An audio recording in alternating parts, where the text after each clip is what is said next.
ଯାଇଛନ୍ତି ଟିକେ ଫୋନଟା ଉଠଉନାହାନ୍ତି ମତେ ବିରକ୍ତ ଲାଗିଲାଣି। ଅଫିସ ଟାଇମ ଡେରି ହେଇଗଲାଣି। ଦେଖ ଆଜି ଆସନ୍ତୁ, ଆଜି ଖାଲି ଆସନ୍ତୁ, ତାଙ୍କର ଦିନକୁ ମୋର ଦିନ। ବିରକ୍ତ ଲାଗୁଛି ଲୋକ କି ଭଳିଆ ଲୋକ କେଜାଣି ଜଣେଇକି ଯିବନି। ହଇ ହଇ କୁଆଡେ ଯାଇଛନ୍ତି? ତମେ କେତେଥର ଫୋନ କରି ଦେଖିଲ ସେ ଫୋନଟା ଦେଖ। ଯାଇଥିଲ କୁଆଡେ କହିଲ? ଆରେ ଗାଡିଟା ଚଲଉଥିଲି ସେଠି ଫୋନଟା ରିସିଭ କରି କେତେଥର ଫୋନ କରେ? ସକାଳେ ଯାଇଥିଲ କୁଆଡେ ମତେ କହିକି ଯାଇଥିଲ? ଆରେ ସବୁ କଥା ଖାଲି ତମକୁ କହିକି ଯିବା ନିହାତି ଦରକାର। ହଁ ଦରକାର। ଜାଣିପାରିଲ ମତେ କହିକି ଯିବା ଦରକାର ବୋଲି। କୁଆଡେ ଯାଇଥିଲ କୁଆଡେ? ଆରେ ସେଠି ବୃଦ୍ଧାଶ୍ରମରୁ ଫୋନଟା ଆସିଲା, କଣ ବୋଉ କହିଲା କଣ କଥା ହେବା ପାଇଁ, ସେଥିପାଇଁ ତରତର ହେଇକି ତମକୁ ନ ଜଣେଇକି ଏତେ ଦରକାର ପଡୁଛି ସମସ୍ତଙ୍କ କଥା। ଏବେ ବା ମୁଁ ଯାଇକି ସବୁ ଦେଇକି ଆସିଥିଲି, ପୁଣି କଣ ଦରକାର ପଡିଗଲା? ଆରେ ବୋଉ ଡାକିଥିଲା, ବୋଉ କହିଲା ପୁଅ ଶୀତ ଦିନ ସରିଗଲାଣି, ଏ 5 ବର୍ଷ ଘରଟା ଗରମ ହଉଛି, ମୋ ପାଇଁ ଟିକେ ଫ୍ୟାନ ଟା ଲଗେଇଦିଏ। ଓ ଶୀତ ସରିଲେ ତାକୁ ଗରମ ହେଇଗଲାଣି ନାଇଁ? ଆରେ ଆଜବେଷ୍ଟସ୍ ଘରଟା ଗରମ ହବନି? ତାଙ୍କର ମୁଁ ବାରମ୍ବାର କହିଛି ଯାହା କହିବେ ସେ ମତେ ଫୋନ କରି କହିବେ, ତମକୁ କାହିଁ କହିବେ? ମୁଁ ଫୋନ ଡିସାଇଡ୍ କରି କଣ ଲାଗିବ କଣ ନାହିଁ। ଫୋନ କରିଛନ୍ତି ତମେ ଫୋନଟା ଉଠେଇନ। ହଁ ମୁଁ ଦେଖିଥିଲି ଫୋନ କରିଥିଲେ, ମୁଁ ଦେଖିଥିଲି ଉଠେଇ ନଥିଲି। ଏବେ ତ ନେଇକି ସବୁ ଆସିଥିଲି, ମୁଁ ଜାଣିଛି ହଁ ଏଇଟା ଦରକାର ସେଇଟା ଦରକାର କହିବେ, ମୁଁ ସେଠି ଉଠେଇଲିନି। ତମେ ଯାଇଥିଲ ମତେ ପଚାରିକି ଯାଇଥିଲ? କହିଲି ପରା ଫୋନଟା ଉଠେଇଲ, ସେଥିପାଇଁ ମତେ ଫୋନ କଲେ ମୁଁ ସେଠୁ ଯାଇକି ମୁଁ ଖାଲି ଦେଖିଦେଇ ଆସିଲି। ଫ୍ୟାନଟା ନିହାତି ଦରକାର, ଗରମ ହଉଛି। ମାଝିଆକୁ ସେଥିପାଇଁ କହିକି ଆସିଲି, ତାକୁ କହିଲି ତୁ ଫ୍ୟାନଟା ଟିକେ ଲଗେଇଦେ, ସେ ଲଗେଇ ଦେଇକି ଆସିବ। ମୋର ଅଫିସରେ ଡେରି ହେଇଯାଉଛି। ଆଉ ଡିମାଣ୍ଡ କଣ କରିଛନ୍ତି? ଆଉ କଣ ହବ? ହଁ ଆଉ କିଛି ନାହିଁ। ଆସିଲା ବେଳକୁ ବୋଉ ତମ କଥା ପଚାରୁଥିଲା, ଆଉ ପୁଅ କଥା ବି ପଚାରୁଥିଲା।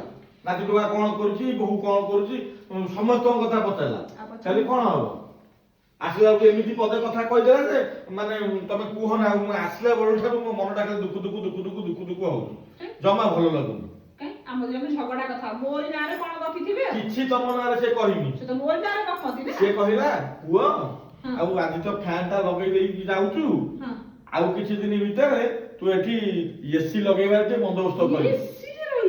ଏସି ସେ ତା ପାଇଁ ଲଗେଇବାକୁ କହୁନଥିଲା, ସେ କହିଲା ପୁଅ ବହୁତ ଏ ଗରମ ସହିପାରିବନି, କାଲି ସକାଳେ ତୁ ବି ବୁଢା ହବୁ, ବୋହୁ ମା ବି ଆମର ବୁଢୀ ହବ, ଆଉ ସେ ତ ଫ୍ୟାନ ପବନ ତାକୁ କାଟିବନି, ଏସି ନହେଲେ ସେ ଶୋଇପାରେନି, ଆଉ ତେଣୁକରି ବୃଦ୍ଧାଶ୍ରମ ଟିକେ ଏସି ଟିକେ ଆଗୁଆ ଲଗେଇ ଦଉ, କାରଣ ତୋର ବି ଗୋଟିଏ ପୁଅ ଅଛି।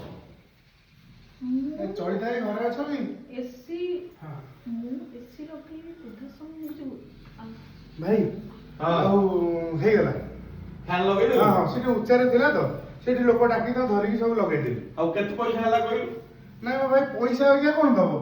ଆଉ ସେ ବା ମା ବା କହିଛନ୍ତି କଣ ଏସି ଗୋଟେ ଲଗେଇବା ପାଇଁ ସେଠି, ସେଇ ଏସି ଲଗେଇଲା ପରେ ସେ ଏକାଥରେ ପଇସା ନେବି, ଆଉ ଏବେ ଆଉ କଣ ପଇସା ନେବି? ହଉ ଆଉ ତୁ ଯା ମୁଁ ପରେ ତୋ ସହିତ କଥା ହେବି। ହଉ ଭାଉଜ ଆସୁଛି, ନମସ୍କାର। ମୁଁ ବୃଦ୍ଧାଶ୍ରମ ଏସି ମୁଁ କିଛି ବୁଝିପାରୁନି। ବୁଝିପାରୁନ? କଣ କହୁଛ? ଆଉ କେମିତି ତମେ ବୁଝିବ କହୁନ? ବୋଉ କହିଲା ଯେ କାଲି ମତେ ଯେମିତି ତମେ ବୃଦ୍ଧାଶ୍ରମରେ ଛାଡି ଦେଇଛ, କାଲି ସକାଳେ ବି ତମେ ବୁଢା ହବ, ସିଏ ବୁଢୀ ହବ, ଆଉ ବୋଉ ମା ତ ବିନା ଏସିରେ ଶୋଇପାରେନି ଘରେ, ଆଉ ତାକୁ ତ ଏ ଫ୍ୟାନ ହବନି, ତେଣୁ କହିଲା ଆଉ ମୁଁ ମଲା ପୂର୍ବରୁ ତୁ ଏଠି ଟିକେ ଏସି ଗୋଟେ ଲଗେଇ ଦବୁ, କାରଣ ମୋ ପରେ ପରେ ତମେ 2 ଜଣ ଆସି ରହିବ ନା, ତମର ବି ଗୋଟେ ପୁଅ ଅଛି। ତୁ ଯେମିତି ମୋର ପୁଅ ଥିଲୁ, ବୋହୁ ବୁଦ୍ଧିରେ ପଡିକିରି ମତେ ଆଣିକି ଏଠି ଛାଡି ଦେଇ ଗଲୁ, ସେମିତି ତୋ ପୁଅ ତା ସ୍ତ୍ରୀ ବୁଦ୍ଧିରେ ପଡିକି ତମ 2 ଜଣଙ୍କୁ ଆଣିକି ଏଇଠି ଛାଡିବ। ସେଇ କଥା କହିଲା, ସେଇ କଥା ଶୁଣିଲା ବେଳଠାରୁ ମୋ ମନ ଆଉ ମୋ ଦେହ କିଛି ଭଲ ନାହିଁ।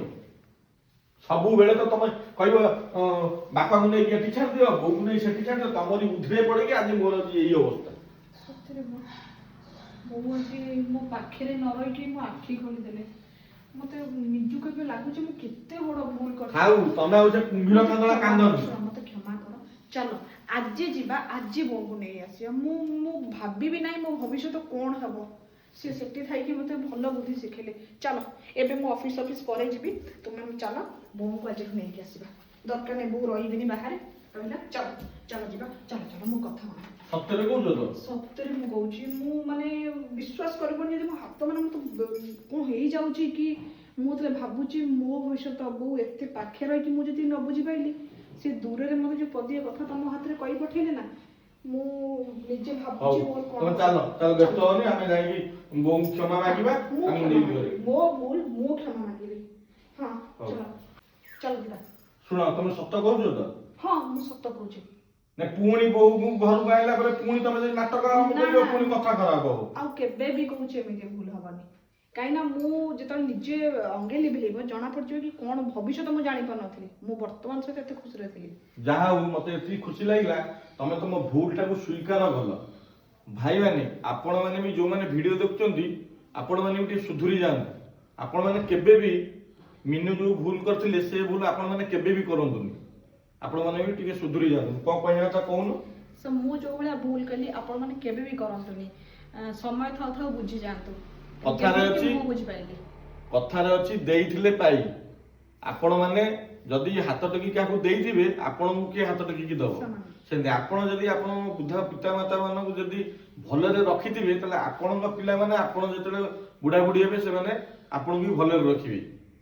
ଠିକ କଥା। ତୋର ସମୟ ଥାଉ ଥାଉ ଟିକେ ସୁଧୁରି ଯାଆନ୍ତୁ ଆଉ ବୁଝି ଯାଆନ୍ତୁ। ହେଲେ ଆମକୁ ବି ଭଲ ଲାଗିବ ଯେ ଆମ ଭିଡିଓ ମାଧ୍ୟମରେ ଆପଣ ମାନେ ସମାଜକୁ କିଛି ବାର୍ତ୍ତା ଦେଇପାରିଲେ ଓ ସମାଜରେ କିଛି ଲୋକ ପରିବର୍ତ୍ତନ ହେଲେ ସେତିକି ହିଁ ଆମର ପ୍ରୟାସ। ରହିଲୁ ଭଲ ଲାଗିଥିଲେ ନିଶ୍ଚିନ୍ତ ଭାବରେ ସେୟାର କରିବେ, କମେଣ୍ଟ କରିବେ। ନିଶ୍ଚିନ୍ତ କରିବେ। ଜୟ ଜଗନ୍ନାଥ। ଜୟ।